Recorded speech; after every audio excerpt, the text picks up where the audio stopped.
بسم اللہ الرحمن الرحیم۔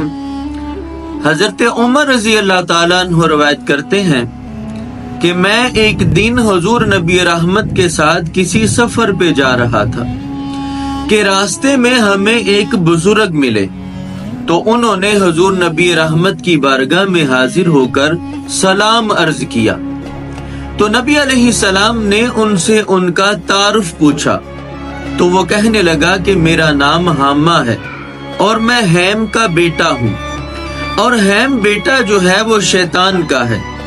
تو جب نبی علیہ السلام نے اس کے ساتھ مزید گفتگو فرمائی تو وہ کہنے لگا کہ جب حضرت آدم علیہ السلام کے بیٹے قابیل نے اپنے بھائی حابیل کو قتل کیا تھا تو اس وقت میں چھوٹی عمر کا تھا۔ تو نبی علیہ السلام نے فرمایا کہ تم کس کے ساتھ تھے؟ تو وہ عرض کرنے لگا، یا رسول اللہ، میں قتل کرنے والے قابیل کے ساتھ تھا۔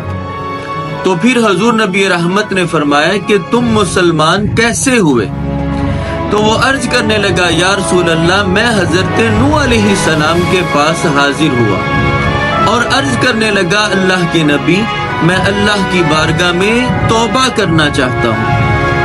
تو حضرت نوح علیہ السلام نے فرمایا کہ تم رب العالمین کی بارگاہ میں سجدہ کرو۔ تو میں نے کتنا ہی طویل سجدہ اپنے خدا کی بارگاہ میں کیا، حتیٰ کہ حضرت نوح علیہ السلام نے فرمایا کہ تم اپنا سر سجدے سے اٹھا لو کہ اللہ رب العالمین کی بارگاہ سے تمہاری بخشش کا پروانہ جاری کر دیا گیا ہے۔ اور میں نے حضرت نوح علیہ السلام کے ساتھ مل کر کتنے ہی سجدے کیے اور لوگوں کو تبلیغ بھی کرتا رہا، اور میں حضرت یعقوب علیہ السلام اور حضرت یوسف علیہ السلام سے بھی ملا ہوں۔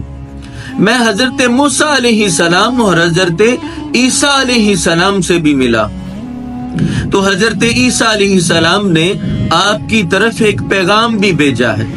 تو جب حضور نبی رحمت نے پیغام کا پوچھا تو وہ کہنے لگا کہ حضرت عیسیٰ علیہ السلام کہتے تھے کہ اگر تم حضور نبی رحمت کے ساتھ ملو تو میرا ان تک سلام پہنچا دینا، تو میں ان کا سلام لے کر آپ کی بارگاہ میں حاضر ہوں۔ تو حضور نبی رحمت نے حضرت عیسیٰ علیہ السلام کے سلام کا جواب ارشاد فرمایا اور فرمایا کہ ان کے اوپر بھی سلام ہو، اور تم ان کا سلام لے کر آئے ہو، تمہارے اوپر بھی سلامتی ہو۔ تو وہ کہنے لگا کہ حضرت موسیٰ علیہ السلام نے مجھے تورات کا کچھ حصہ سکھایا تھا، تو آپ مجھے قرآن کا کچھ حصہ تعلیم فرمائے۔ تو حضور علیہ السلام نے اسے اپنا کلمہ بھی پڑھایا اور قرآن پاک کی چند سورتیں اس کو تعلیم فرمائی۔ تو حضرت عمر کہنے لگے کہ اس کے بعد ہم نے اسے مکہ اور مدینہ کی وادیوں میں کبھی نہیں دیکھا۔